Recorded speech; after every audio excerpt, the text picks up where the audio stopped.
तो आज की क्लास शुरू करते हैं। देखिए हम मैथ्स का चैप्टर 2 पढ़ रहे थे।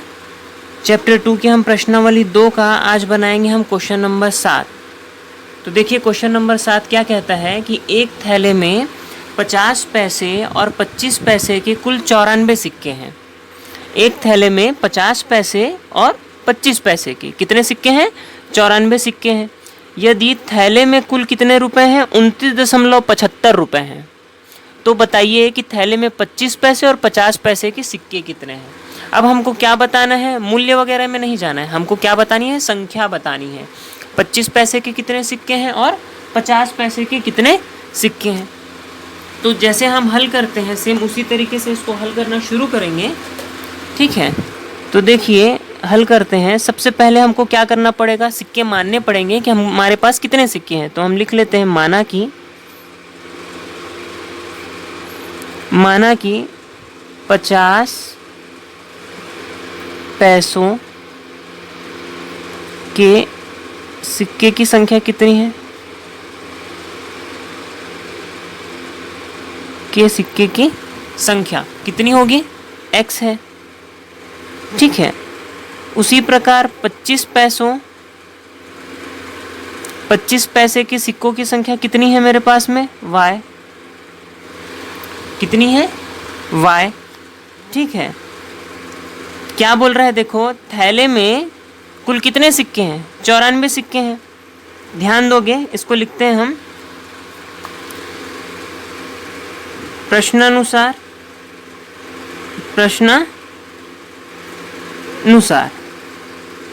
ठीक है। थैले में कुल कितने सिक्के हैं? 94 सिक्के हैं। तो प्रश्नानुसार क्या हो जाएगा? थैले में कुल सिक्के मतलब 50 पैसे के सिक्के और 25 पैसे के सिक्के। टोटल कितने सिक्के हैं? 94 सिक्के। तो ये मेरा हो गया समीकरण 1, ठीक है। अब देखते हैं हम क्या देखते हैं कि टोटल कितने रुपए हैं? 29.75 रुपये है। ध्यान दोगे इसकी यूनिट किस में है? रुपए में है। और हमारे पास जो सिक्के की संख्या हम निकाल रहे हैं वो किस में है? पैसे में है। तो आप रुपए को किस में बदलोगे? पैसे में बदलोगे। रुपए को किस में बदलोगे? पैसे में बदलोगे। तो 1 रुपये में कितने पैसे होते हैं? 100 पैसे होते हैं। तो आप 29.75 में 100 का गुणा कर दोगे, ठीक है। लिख देता हूँ मैं एक बार। थैले में कुल पैसे हैं, थैले में कुल पैसे हैं बराबर 29.75 गुणा 100। 100 का गुणा क्यों किया? समझ में आ गया, ठीक है। आगे चलते हैं। अब पुनः प्रश्नानुसार देखो, पुनः प्रश्नानुसार ध्यान दोगे 50 पैसे के कितने रुपए हैं? 50 पैसे के कितने सिक्के हैं मेरे पास में? x सिक्के हैं। 50 पैसे के कितने सिक्के हैं? x सिक्के हैं। 25 पैसे के कितने सिक्के हैं? y सिक्के हैं। और थैले में कुल कितने पैसे हो गए? 2975, करेक्ट है। ये मेरे लिए हो गया समीकरण 2। पर ध्यान दोगे इकाई का अंक 5, इकाई का अंक 5, इकाई का अंक 0, मतलब इसमें से 5 या 25 इसमें से क्या होगा? कॉमन निकलेगा, ठीक है। ये चीज़ आपको समझ में आ रही है? ये भी देखो 25 से भाग जाता है, ये भी 25 से भाग जाता है, और ये 25 या 75 ये भी 25 से भाग जाता है। तो पूरे समीकरण में क्या कर दोगे आप? 25 से भाग दे दोगे, ठीक है। 25 से भाग देने पर, ठीक है। देखिए बहुत आराम से बनाते चल रहे हैं। 25x बटे 50x बटे 25 धन 25y बटे 25 बराबर बटे 25। देखो 25 से कम 25, 25 दूनी 50, 25 से कम 25, ठीक है। 25 से कम 25, 25 से कम 25 कितना बच जाएगा बताओ? उधर 4 हो जाएगा। कितना हो जाएगा? 4। तो ये कितना हो गया? 47। तो ये कितना हो जाएगा? 25 से कम, फिर से 25, उसके बाद 8 से जाएगा, ठीक है ना। 25 8 कितना होगा? एक सेकेंड देखिए, क्या हमने गलत लिखा है क्या क्वेश्चन को? बिल्कुल सही है। कितने बार में जाएगा ये? 25 नियम में जाएगा 225, ठीक है, 119 आ जाएगा, करेक्ट। आगे चलते हैं तो क्या मिल जाएगा हमको? 2x धन y बराबर 119। ये मेरा हो गया समीकरण 2, करेक्ट है, ठीक है। आगे बढ़ते हैं। हो सकता है किसी किसी की बुक में ये 29.75 ना लिख के 29.50 लिखा होगा, ठीक है। तो आप बना देख लीजिएगा, कोई बड़ी बात नहीं है ना, डेटा ही बस बदला होगा। 29.75 की जगह में क्या होगा? 29.50 भी हो सकता है, तो 119 की जगह में 118 आ जाएगा, ठीक है। और कोई दिक्कत वाली बात नहीं है। समीकरण 1 और समीकरण 2 का इस्तेमाल करके हम x और y का मान निकाल सकते हैं। तो चलिए चलते हैं, निकालते हैं। तो देखिए समीकरण 1 में x धन y है, समीकरण 2 में 2x धन y है बराबर 119 है।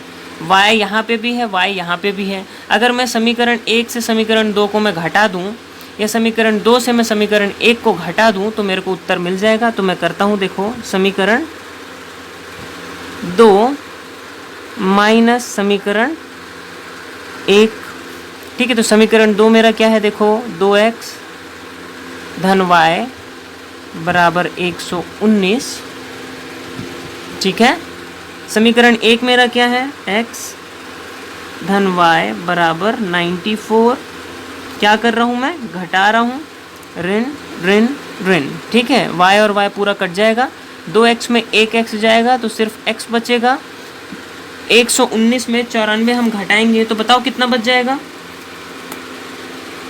ठीक है, तो सबसे पहले हम क्या करते हैं? 9 में 4 घटाते हैं, कितना बचेगा हमारे पास में? 5, करेक्ट। 11 में 9 घटाइए, 11 में 9 घटाएंगे तो कितना बचेगा? 2। x का मान कितना आ गया? 25, करेक्ट, ठीक है। इसका मतलब 50 पैसों की संख्या, 50 पैसों के सिक्कों की संख्या कितनी है? 25 है, ठीक है। अब इस 25 का मान हम कौन से समीकरण में रखेंगे? या तो समीकरण 1 में या समीकरण 2 में, ठीक है। चलो चलते हैं। x का मान समीकरण 1 में रखने पर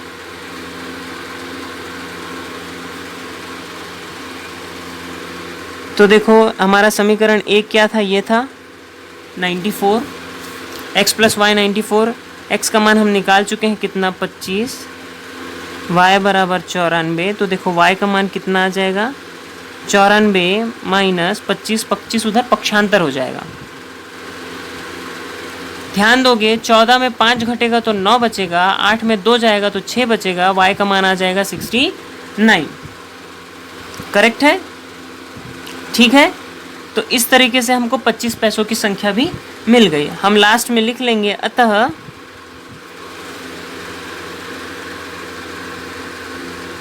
पचास पैसों की संख्या कितनी है? 25 है, एवं 25 पैसों की संख्या 69 है। ये मेरा हो गया उत्तर, ठीक है। इस तरीके से आपको बनाना है। ये आपका एक नंबर भी नहीं कटेगा, पूरे नंबर आपको मिलेंगे, करेक्ट है, ठीक है। इस तरीके से आपको पूरा बनाना है, एक नंबर भी नहीं कटेगा। आगे चलते हैं। तो देखो इस क्वेश्चन को एकदम आराम से समझिएगा, ठीक है। 2 स्थान हैं A और B। क्या बोल रहा है? 2 स्थान है A व B की दूरी कितनी है? 70 किलोमीटर की दूरी है। मैं मान लेता हूं कि मेरा एक स्थान यहाँ पे है A, यहाँ से लेके यहाँ तक की दूरी कितनी है? B, ठीक है। इनकी बीच की दूरी कितनी है? 70 किलोमीटर की है, ये मैं मान लेता हूँ, ठीक है। आगे चलते हैं। 2 कारें A व B से चलना प्रारंभ करती है। चलाते हैं। 2 कारें बोल रहा है, ठीक है। ये मेरी पहली कार हो गई, ये मेरी दूसरी कार हो गई। A व B से चलना प्रारंभ कर रही है, ठीक है, चला लिए। आगे देखते हैं। यदि वे एक ही दिशा में चल रही है, तो देखो अभी मैं डायरेक्शन देखो एक ही साइड का लगाया हूँ, एक ही दिशा में चल रही है, दोनों कारें इधर ही जा रही है, ठीक है, चलती है तो कितने घंटे में मिलती है, वो 7 घंटे बाद एक दूसरे से मिलती है। मतलब अगर जैसे मैं ये कार सुबह 8 बजे चालू होती है, ठीक है, सुबह 8 बजे चालू होती है, उसके बाद 7 घंटे तक लगातार चलती है और एक निश्चित समय बाद में ये कारें कहाँ हैं, एक दूसरे से यहाँ पे क्या हो जाएंगी, मिल जाएंगी, यहाँ पे क्या हो जाएंगी, मिल जाएंगी। मतलब यहाँ पे एक भी होगी और यहाँ पे 2 भी होगी समान समय में। समझ रहे हो बात को? एक ही समय में दोनों कारें मिलेंगी, ठीक है। एक साथ कर देता हूँ मैं इनको, ये लो, यहाँ पे ये कारें मिलेंगी आपको। अब मैं इस बिंदु को क्या मान लेता हूँ, सी मान लेता हूँ, ठीक है। कितने घंटे बाद मिल रही है, 7 घंटे बाद मिल रही है। आगे चलते हैं, दूसरे से मिलती है तो 7 घंटे बाद एक दूसरे से मिलती है, और यदि वो एक दूसरे के विपरीत, ठीक है, इसको हम थोड़े से बाद में समझेंगे। आगे चलते हैं, कारों की चाल ज्ञात करो। क्या ज्ञात करने बोला है, वो हमको चाल ज्ञात करने बोला है। तो सबसे पहले तो बताओ चाल क्या होता है। चाल क्या होता है मेरे लिए, दूरी बटे समय। किसी निश्चित समय में हम कितनी दूरी तय कर रहे हैं, उससे हम उसकी चाल निकाल सकते हैं। तो देखो दूरी की यूनिट किस में दी गई है, किलोमीटर में। समय किस में दिया गया है हमको, आवर में। तो चाल की यूनिट क्या हो जाएगी भैया, किलोमीटर प्रति घंटा, किलोमीटर प्रति घंटा। करेक्ट है। चलो मान लेते हैं हम अब, है ना। अब हम मान लेते हैं, माना कि जो ज्ञात करना है उसी को हम मानते हैं। माना कि पहली कार की चाल कितनी है, x किलोमीटर प्रति घंटा, ठीक है। उसके बाद में क्या मानूंगा मैं, दूसरी कार की चाल कितनी है, y किलोमीटर प्रति घंटा। अब देखो एक यहाँ पे कॉमन सेंस वाली बात है, यहाँ पे अगर दोनों गाड़ियाँ मिल रही हैं, इसका मतलब साफ है कि A जो आपकी पहली कार है वो 70 किलोमीटर ज़्यादा ट्रैवल की है। जो आपकी पहली कार है वो 70 किलोमीटर ज़्यादा ट्रैवल की है। मतलब समझ रहे हो, इसकी स्पीड थोड़ी सी ज़्यादा है, इसकी स्पीड कम है। तो जब ये दोनों एक साथ चलना चालू की तो यहाँ पे आने के बाद में ये मिल गई। इसका मतलब आप साफ है कि जो ए वाली कार है, जो ए से जो चलना प्रारंभ की है, पहले नंबर की जो कार है वो 70 किलोमीटर ज़्यादा ट्रैवल की है, ठीक है। तो बताओ पहली कार द्वारा चली गई दूरी कितनी होगी, है ना। अगर हम एक ही दिशा में कार को चला रहे हैं, एक ही दिशा वाली कंडीशन को लेके चलते हैं, ठीक है, तो बताओ मेरे को पहली कार द्वारा चली गई दूरी कितनी होगी। तो देखते हैं, पहली कार द्वारा चली गई दूरी कितनी हो जाएगी, ए से लेके सी, ए से लेके सी हो जाएगी कि नहीं हो जाएगी दूरी, ए से लेके सी, करेक्ट। अब हम ए सी बराबर क्या लिख सकते हैं, बताओ मेरे को। ए सी बराबर मैं क्या लिख सकता हूँ, मेरा दूरी है। यहाँ पे देखो ये मेरे लिए चाल है, ये मेरे लिए दूरी है और ये मेरे लिए समय है। कितने घंटे बाद हम जा रहे हैं, 7 घंटे बाद जा रहे हैं, करेक्ट है, ठीक है। तो मैं बता देता हूँ आपको, यहाँ से हम एक चीज़ और निकाल सकते हैं। एक चीज़ क्या निकाल सकते हैं, दूरी बराबर क्या होता है, दूरी बराबर होता है चाल गुणा समय। दूरी बराबर क्या होता है, चाल गुणा समय। तो बताओ चाल क्या माना हूँ मैं, पहली कार की मैं चाल माना हूँ x, और मेरे लिए समय कितना है, 7, करेक्ट है। समय मेरे लिए कितना है, 7, ठीक है। ए सी बराबर क्या हो जाएगा, चाल गुणा समय। पहली कार द्वारा चली गई दूरी कितने घंटों में, 7 घंटों में।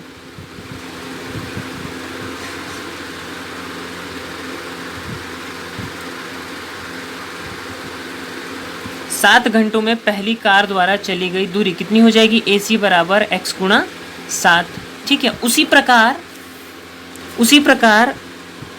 दूसरी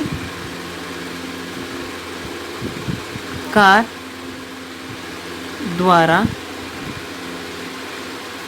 चली गई दूरी क्या है आपके लिए, BC है, करेक्ट। तो BC बराबर हम क्या लिख सकते हैं, 4 गुना समय, करेक्ट है। अब ध्यान दोगे ये वाला डायग्राम, ये वाला जो डायग्राम है, ये वाला जो डायग्राम है उसको देखो आप, ठीक है। ध्यान दोगे AC बराबर क्या है आपका, AB धन BC, AC बराबर क्या है आपका, AB धन BC, ठीक है।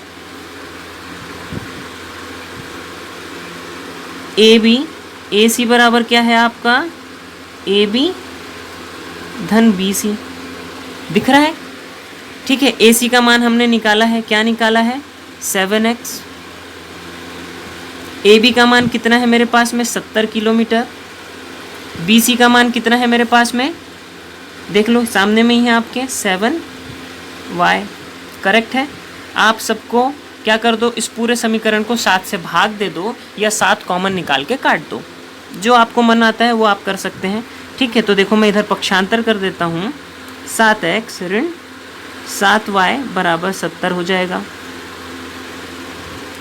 ठीक है। आगे देखो 7 कॉमन निकल जाएगा, x ऋण y हो जाएगा बराबर 70 हो जाएगा।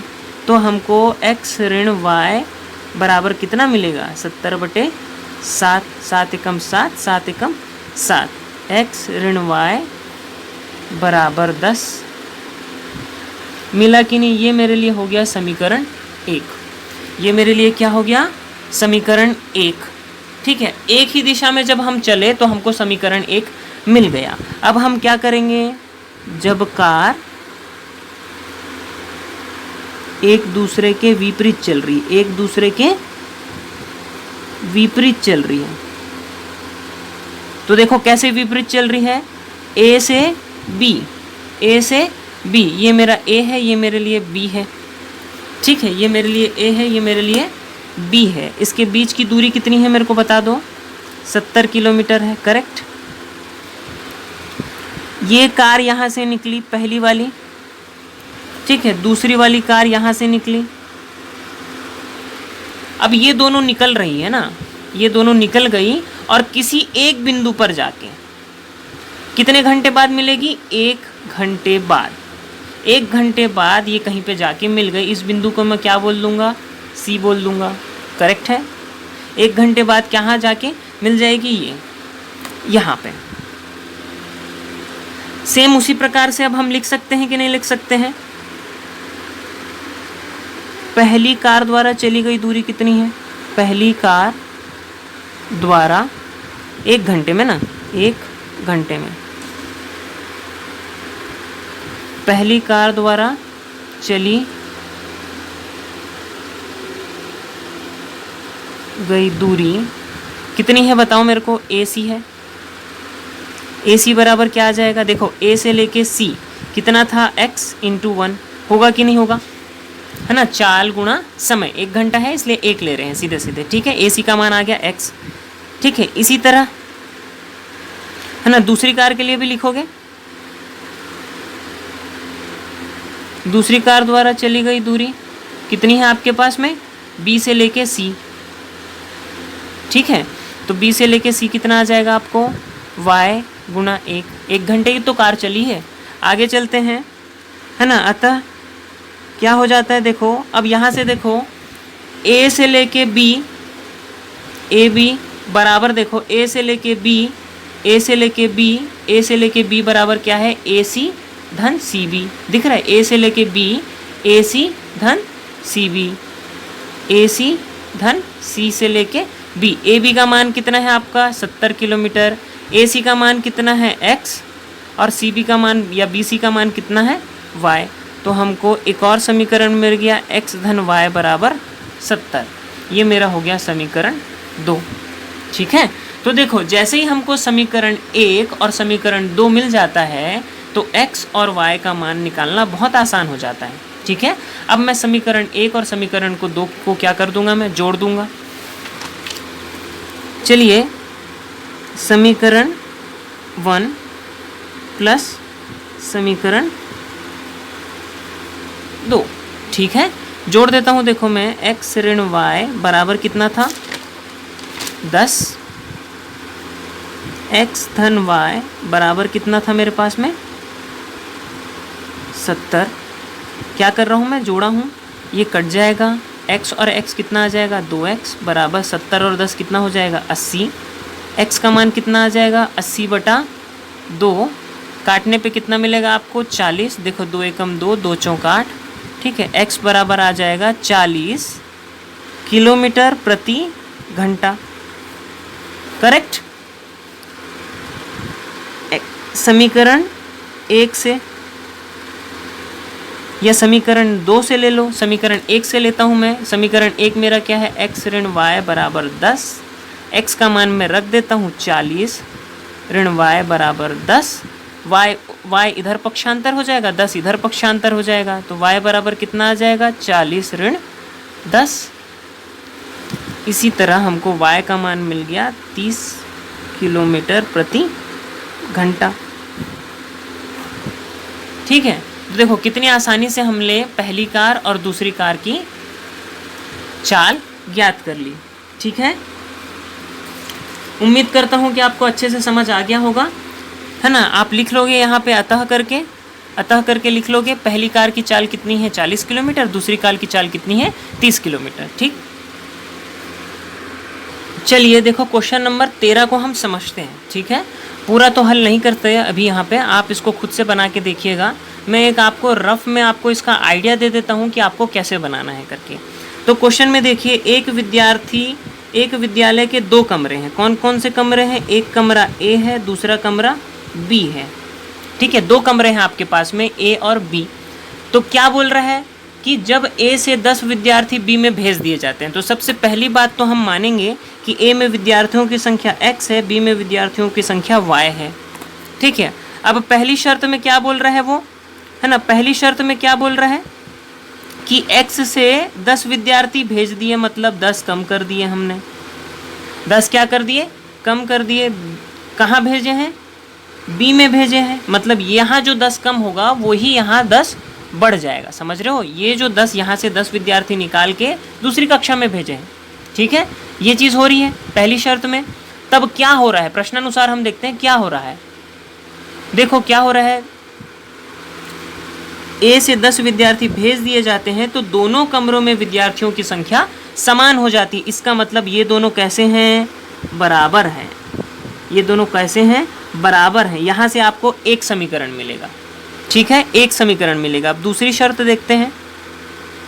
दूसरी शर्त क्या है, देखो मैं ब्लैक पेन से बना रहा हूँ। दूसरी शर्त देखते हैं क्या बोल रहा है, 20 विद्यार्थी B से A में भेज दिए जाते हैं। तो देखो अब क्या है, जैसे x और y है, 20 विद्यार्थी B से A में, मतलब 20 विद्यार्थी B में कम कर दिए और कहाँ जोड़ दिए हमने, x में जोड़ दिए, x में जोड़ दिए।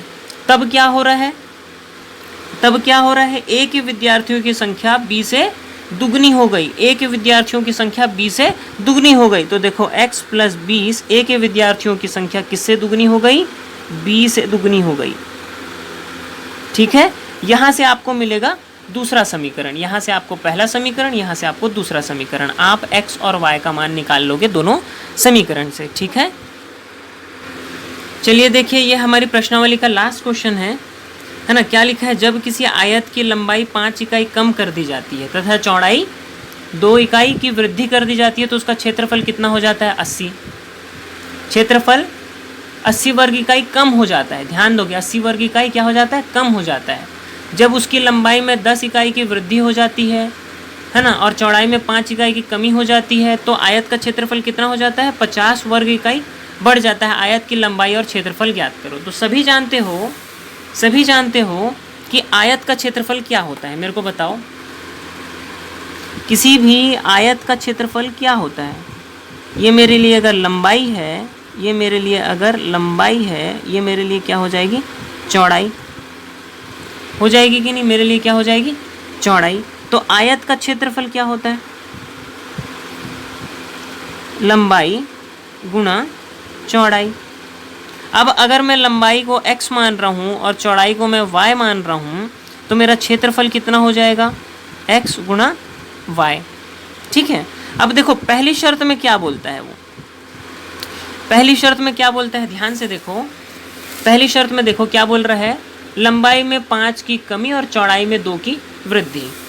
ध्यान दो, ये मेरा नया चतुर्भुज है ना, देखो x धन 5 की कमी बोल रहा है, लंबाई में क्या बोल रहा है वो 5 की कमी, x ऋण 5 और इसमें 2 की वृद्धि।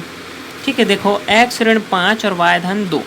ये करने से क्षेत्रफल में कितनी कमी आ जा रही है, क्षेत्रफल में कितनी कमी आ जा रही है, 80 की कमी आ जा रही है। समझ गए, ये मेरा हो गया नया क्षेत्रफल। ठीक है, तो देखो आपके पास में लंबाई है, आपके पास में चौड़ाई है, इन दोनों का आप गुणा कर दोगे, इसको बराबर में ला दोगे तो आपको समीकरण 1 मिल जाएगा। देखो कैसे है ना, देखो हम कैसे करेंगे, x ऋण 5 गुणा y धन 2 बराबर हो जाएगा xy ऋण 80। ठीक है, यहाँ से आपको एक समीकरण मिल जाएगा। ठीक है, यहाँ से आपको एक समीकरण मिल जाएगा। इसी प्रकार दूसरी शर्त को बना के आप दूसरा समीकरण बनाओगे और x और y का मान ज्ञात करोगे। और अगर नहीं बना पाते हो तो कोई बात नहीं, मैं आपको अगले वीडियो में इसका सॉल्यूशन दे दूँगा।